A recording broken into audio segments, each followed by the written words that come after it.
봉독했던 계시록 20장 7절에서 10절의 말씀을 가지고 사단의 최후의 심판, 이런 제목으로 하나님의 말씀을 나누도록 하겠습니다. 그토록 역사했던 이 사단이 오늘로서 최후의 심판을 받고 불과 유황으로 타는 못에 던져져 영원히 패망하는 내용이 기록되어 있습니다. 이 세대주의적 입장에 있는 분들은 예수님이 먼저 재림하시고 천년왕국이 시작되어지는 전천년설을 주장하지만 우리 장로교 개혁주의 입장은 2000년 전에 예수님이 이 땅에 오셔서 공생애를 시작할 때부터 하나님의 나라, 이 천년왕국이 이미 시작되었고 예수님의 그 십자가와 부활 사건으로 말미암아 사단이 이미 결박된 것으로 보고 있습니다. 자, 오늘 이제 본문을 보면 이제 그 천년이 참에 사단이 그 옥에서 잠시 놓여 최후의 이 발악을 하는 모습이 나오는데 8절을 한번 보세요. 8절에 나라와 땅의 사방 백성 곧 곡과 마곡을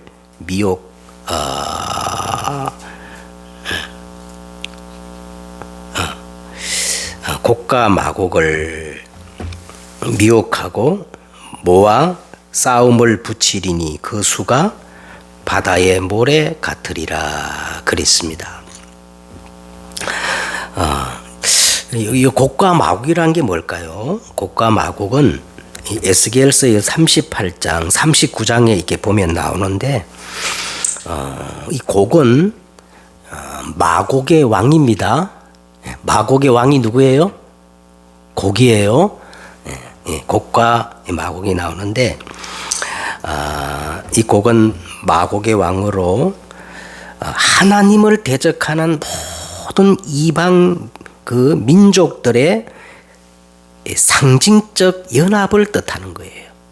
그러니까 하나님을 대적하고 교회를 대적하는 그 반대편의 모든 세력들을 뭐라 그런다고요? 곡과 마곡이라 그럽니다.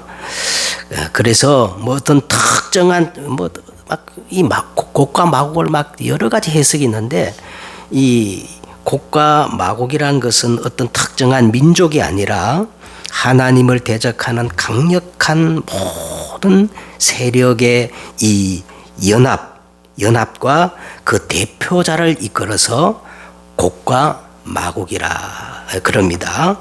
따라서 이것은 아마겟돈 최후의 전쟁으로 문자적 어떤 민족 간의 전쟁이 아니라 마지막 종말에 일어날 영적 대전을 의미하는 것입니다.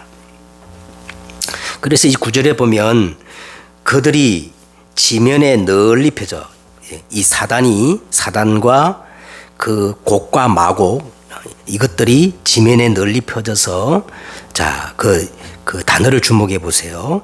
성도들의 뭐예요? 성도들의 진과 사랑하시는 성을 두루매.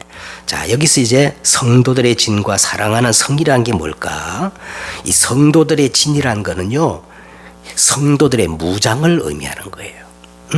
진, 하나님의 전신갑주, 다시 말하면 예수 그리스도로 완전 무장하고 군대를 이룬 이 성도들을 이끌어서 뭐라 그러죠? 성도들의 진이라고 이렇게 일컫는 겁니다. 그리고 사랑하는 성은 사랑하는 성이란 거는요, 하나님이 가장 기뻐하고 사랑하는 게 뭐냐? 교회와 예배를 의미하는 겁니다. 예배. 사랑하는 성이란 거는 교회와 뭐를 의미한다고요? 예배를 의미하는 겁니다. 그래서 이 사단과 곡과 마곡이 이들을 없애려고 막 포위를 했는데 자, 어떻게 되었습니까? 싸움이 일어났어요? 안 일어났어요? 싸움은커녕 하늘에서 뭐가 내려와요? 하늘에서 불이 내려와 그들을 태워버립니다. 싸움이 됩니까? 안 됩니까? 싸움이 될 수가 없어요. 아니, 하늘에서 불이 날아와가지고 그냥 내려와 확 태워버리는데 이게 어떻게 싸움이 되겠어요? 응? 이건 싸움이 아니라 마치 청소부들이 빗자루로 쓰레기를 탁 치우듯 하늘에서 불이 내려와 그들을 태워버리는 겁니다. 그래서 뭐 사람들이 자꾸 아마겟돈 최후의 전쟁 싸움이라 그러는데 이건 싸움이 아니에요. 그죠? 10절에 또 그들을 미혹하는 마귀가 이제 불과 유황못에 던져지니 거기는 이 마귀를 따르던 그 짐승과 거짓 선지자도 있어 세세토록 밤낮 괴로움을 받으리라. 그러니까 이게 왜 마귀를 그리고 이 짐승과 거짓 선지자들을 그 불과 유황에 죽여버리지 왜 던지냐?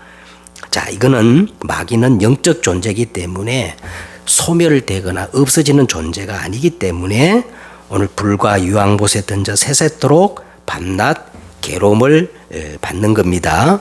이것이 오늘 본문의 내용입니다. 본문 이해하셨죠? 자, 하나님은 모든 사람이 구원을 받으며 진리에 이르기를 원하시느니라. 이것이 하나님의 소원인데, 그러면 하나님이 어디에서 우리를 먼저 구원하시기를 원하실까요? 하나님은 모든 사람이 구원을 받으며 진리에 이르기를 원하는데 이게 하나님의 소원인데, 그러면 하나님이 가장 먼저 어디에서 우리를 구원하시기를 원하실까? 자, 오늘 이 최후의 심판을 받고 완전히 패망하는 마귀는 여러분 창세기 1장부터 오늘 읽었던 요한계시록 20장 여기까지 사단은 계속적으로 나옵니다. 왜냐하면 하나님이 지으신 들짐승 중에 뱀이 가장 강교하더라. 이 붉은 용, 옛뱀으로 묘사되는 이 사단 마귀는요, 이 세상 모든 문제의 원인 제공자란 거예요. 우리가 살고 있는 이 세상에서 일어나는 모든 문제의 원인 제공자가 누구라고요? 요 사단 마귀요. 사단 마귀. 그래서 창세기 3장 15절에 여자의 후손이 와서 뱀의 머리를 상하게 할 것이다. 하나님은 가장 먼저 이 처음 복음, 원시 복음을 말씀하실 때 아예 이 뱀이라는 이름을 명시했어요. 헷갈리지 않도록. 그죠? 여자의 후손이 와서 누구의 머리를? 뱀의 머리를 깨뜨려. 이게 복음의 시작인데 아예 이름을 명시를 해버렸어. 그래서 요한일서 3장 8절에 보니까 하나님의 아들이 나타나신 것은 마귀의 일을, 그러니까 예수님이 이 땅에 오신 첫 번째 목적이 뭐라는 거예요? 마귀의 일을 멸하시기 위해서 이 땅에 오셨다고 그랬고, 그리고 예수님이 마가복음 3장 13절과 15절에 우리를 택하신 목적을 밝혔었어요. 예수님이 우리를 택하신 목적이 뭐냐? 첫째는 영원토록 함께하기 위함이요, 또 보내사 전도를 하기 위해서 우리를 보내셨는데 왜 전도를 해야 되느냐?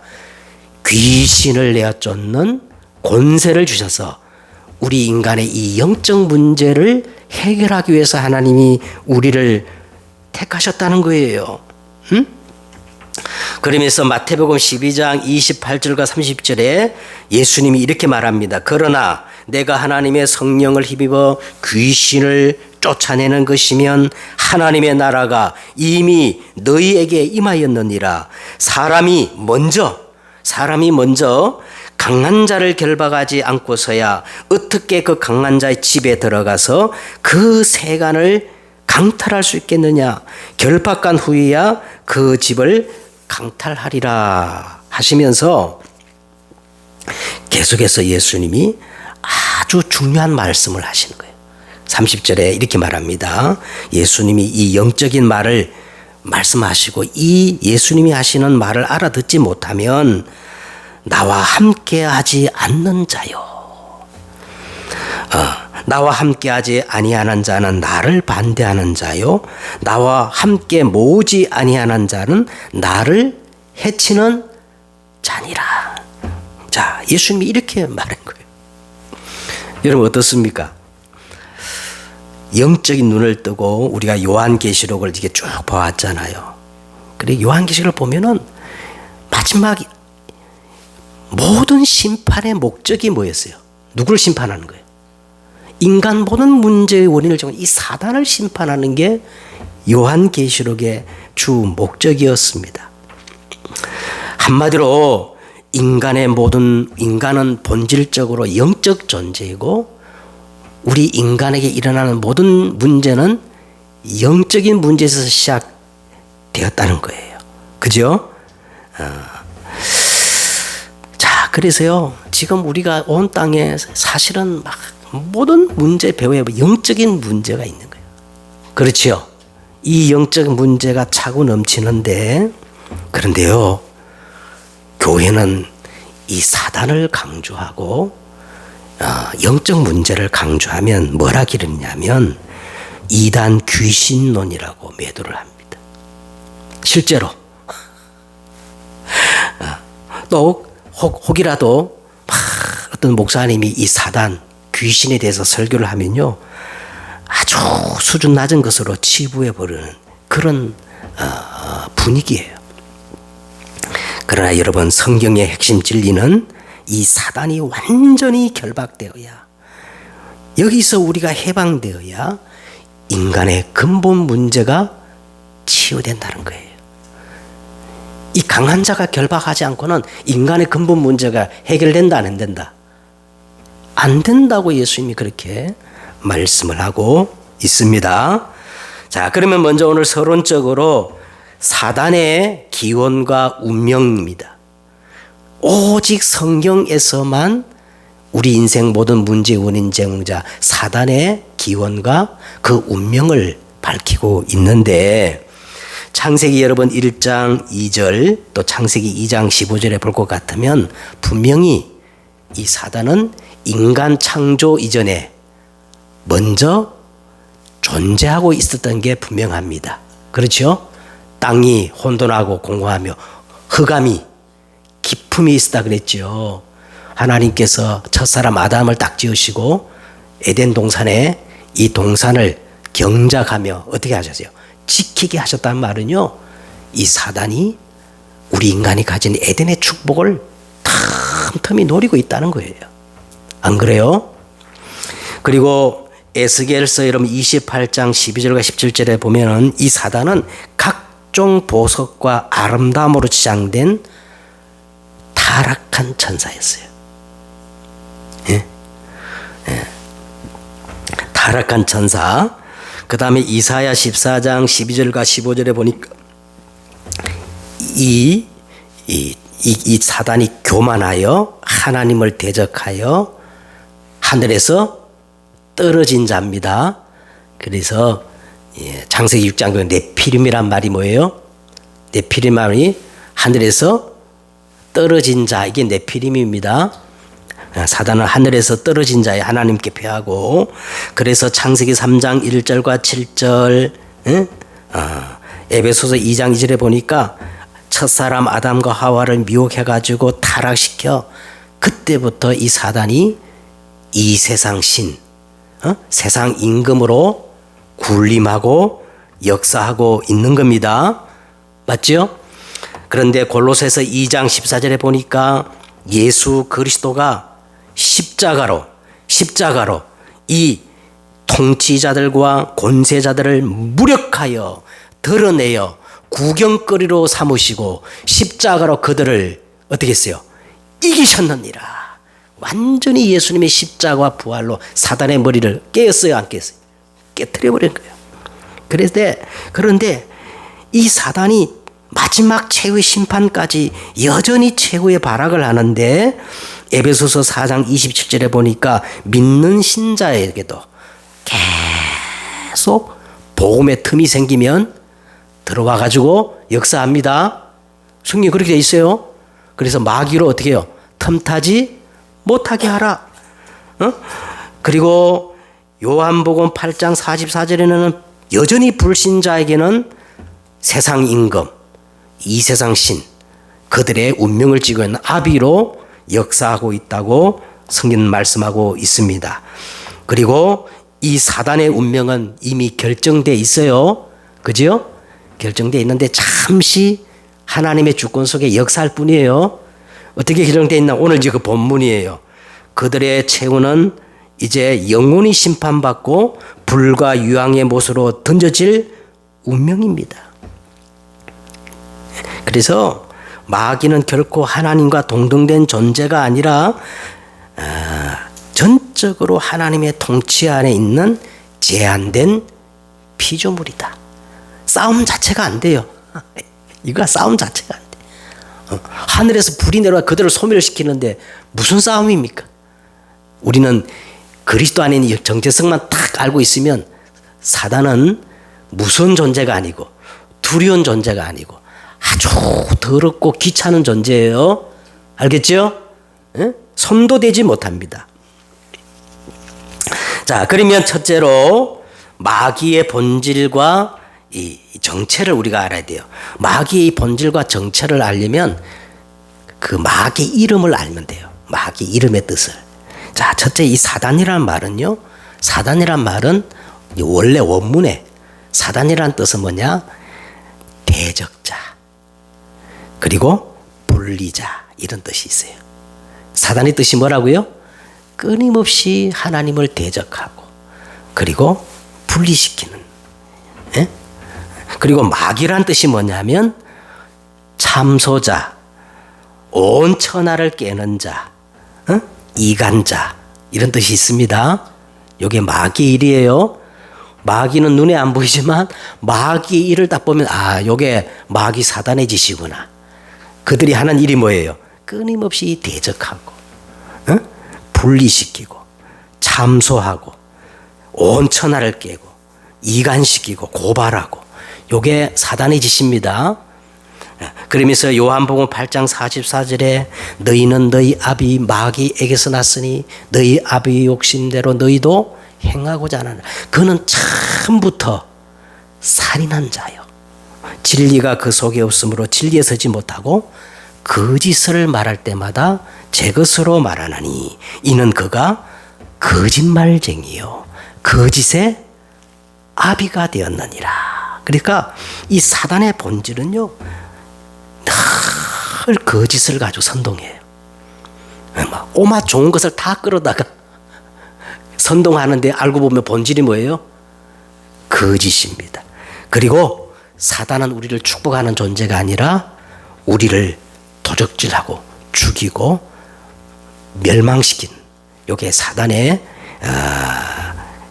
본질이다. 본질. 그러면 이제 두 번째로 자, 사단이 어떻게 활동하고 있는가? 사단의 이 활동을 우리가 잘 알아야 돼. 마귀가 하는 일요. 첫째는 불신자. 불신자들은요 끊임없이 자기 중심으로 미혹해가지고 막 인권을 강조하고 네가 최고야, 네가 신이야, 네가 답이야. 자기 중심으로 만들어가지고 12가지 전략으로 이렇게 멸망시킵니다. 그리고 이 신자에게는 어떻게 역사하느냐? 여러분 계시록을 가지고 좀 얘기하면요. 신자에게 어떻게 역사? 계시록 여러분 12장 15절에 보세요.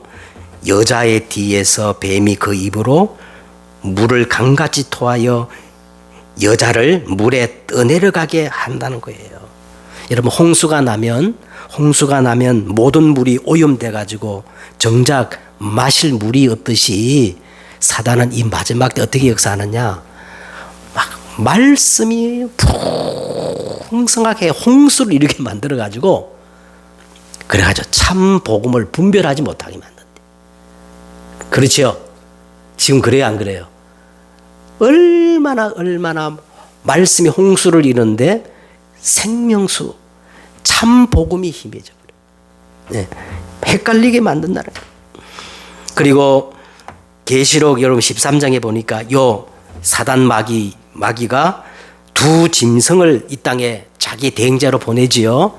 바다에서 올라온 짐승, 그리고 땅에서 올라온 짐승.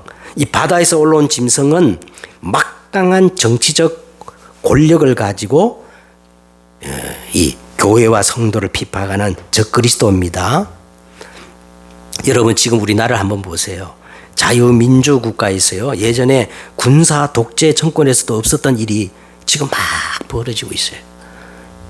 뭐 예를 들어서 여러분 명동성당이나 아니면 저 조계사에 범법자들이 들어가 가지고 농성을 할 때도 성역이라 해가지고 강력한 진압을 자제하지 않았는데 지금은 교회가 무참히 압수수색을 당하고 목사님들이 구속되는 이런 일이 벌어졌습니다.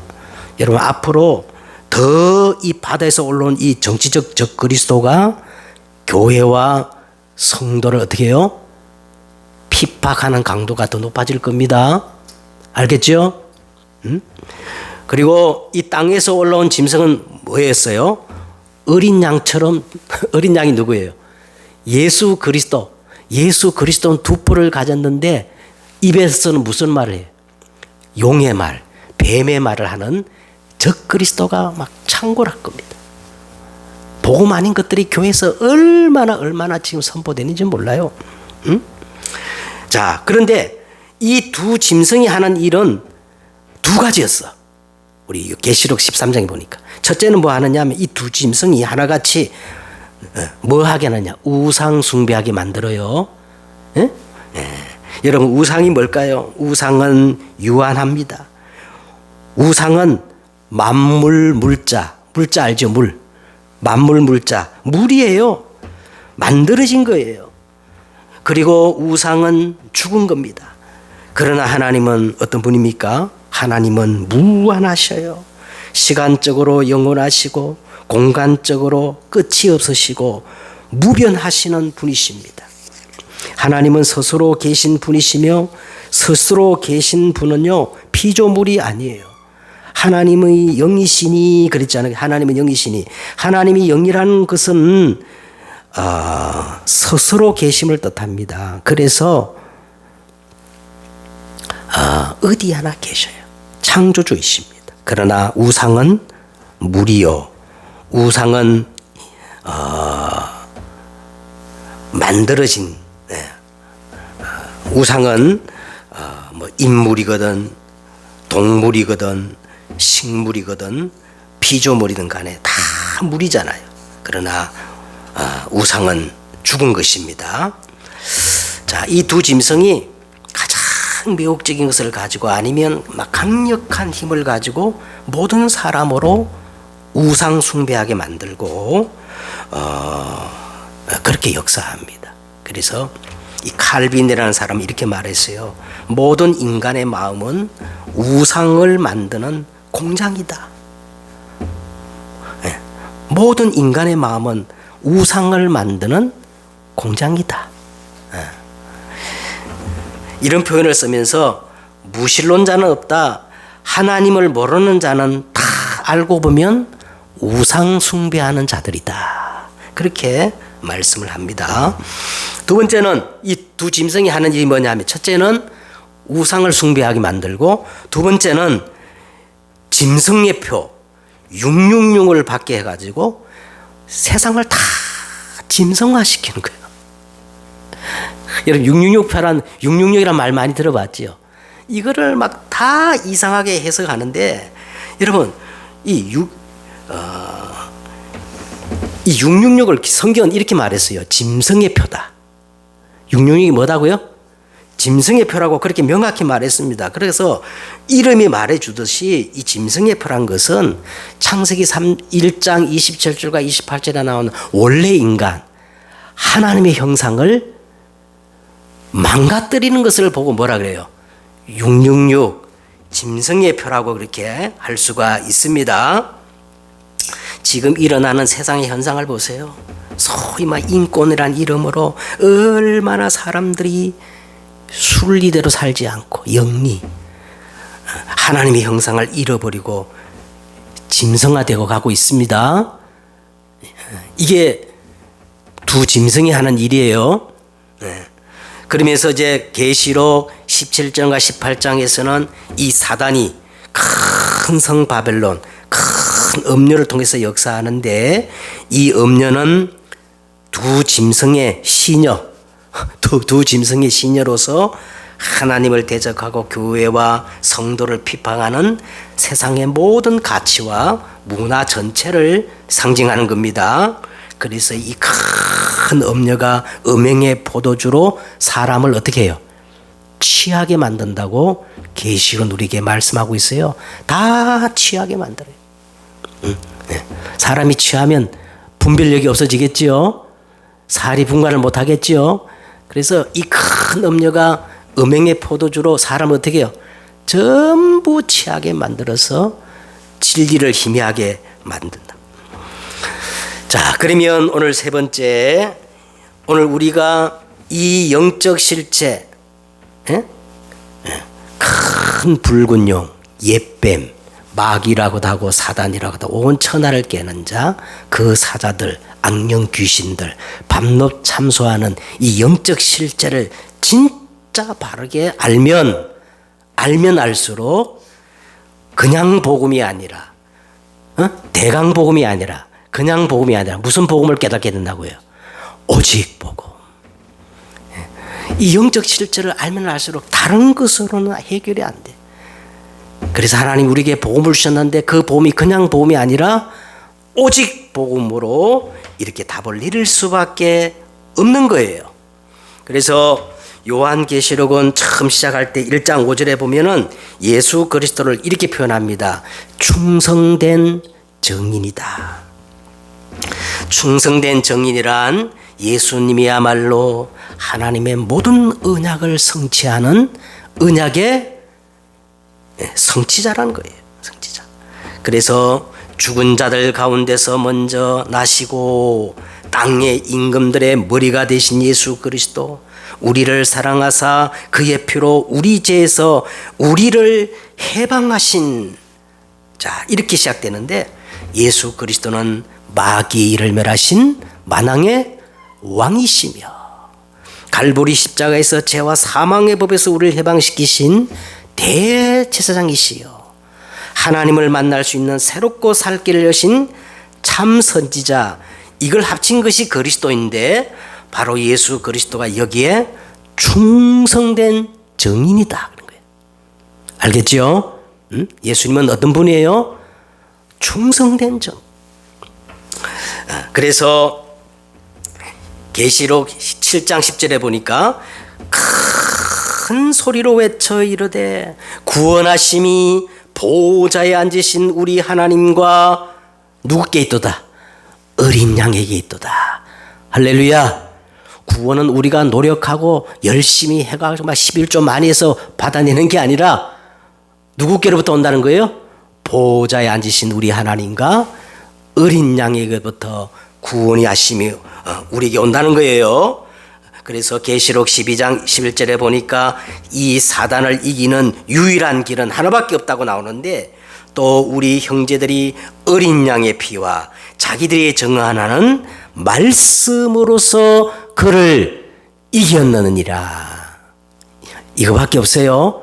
그래서 이 영적 이 세력을 알면 알수록 우리는 오직 복음, 복음의 유일성으로 답을 낼 수밖에 없어요. 알겠지요? 반대로 말하면 오직 복음이 아닌 사람은 뭐를 잘 모르는 거예요? 사단의 실체를 잘 모르는 겁니다. 알겠죠? 자, 결론을 이제 맺겠습니다. 오늘 결론을 보니까 아무리 이 사단 마귀가 곡과 마곡 모든 세력을 규합해가지고 최후의 발악을 하는데, 오늘 보니까 성도들의 진과 사랑하는 성을 무너뜨릴 수가 없어. 알겠지요? 이들이 보좌의 축복과 심판의 권세가 있기 때문에 그들이 기도하면 하늘에서 뭐가 내려와? 불이 내려와 가지고 그들을 완전히 태워버렸다는 거예요. 응? 자, 그러면 오늘 이 성도들의 진, 그리고 아름다운 성이란 것이 바로 예수 그리스도로 완전 무장하는 것이고 교회와 예배 축복을 누리는 것이라 제가 말씀드렸지요. 이게 여러분 이 종말을 살아가는 성도가 마땅히 이거 회복해야 돼요. 완전 그리스도로 전신갑주 입고 무장하고 그다음 뭐예요? 교회를 통해서 뭐를 회복하는 거예요? 예배를 회복하면 악한 사단 마귀 귀신이 손도 대지 못한다는 거예요. 왜? 이들은 왜 그런 거 하니까 자, 지난주 우리 말씀을 한번 보세요. 이들은 왜 그런 거 하니까 이들은 첫째 부활에 참여한 자로서 둘째 사망이 저들을 어떻게 할 수가 없어요. 그죠? 첫째 벌에 참여한 자였기 때문에 또 이들은 이미 시작된 하나님의 나라에서 보호자의 축복과 심판의 권세를 가지고 또 보니까 하나님과 그리스도의 제사장으로 재앙 막는 자입니다. 제사장으로 그리스도와 더불어 왕노릇하는 자들이기 때문에 이들이 보호자의 축복과 심판의 권세를 가지고 기도하면 하늘에서 뭐가 내려와요? 불이 내려와서 저들을 완전히 태워버릴 줄 믿습니다. 그래서 걱정하지 마세요. 오늘 하나님의 예수 그리스도의 전신갑주를 입고 성도들의 진과 그 다음에 뭐예요? 하나님의 사랑하는 성 안에 거하는 자, 교회와 예배의 축복 속에 있는 자는 어떤 일이 일어나도 상관없다. 할렐루야. 승리하는 여러분 되시기를 주 예수 그리스도 이름으로 축복드립니다. 하나님,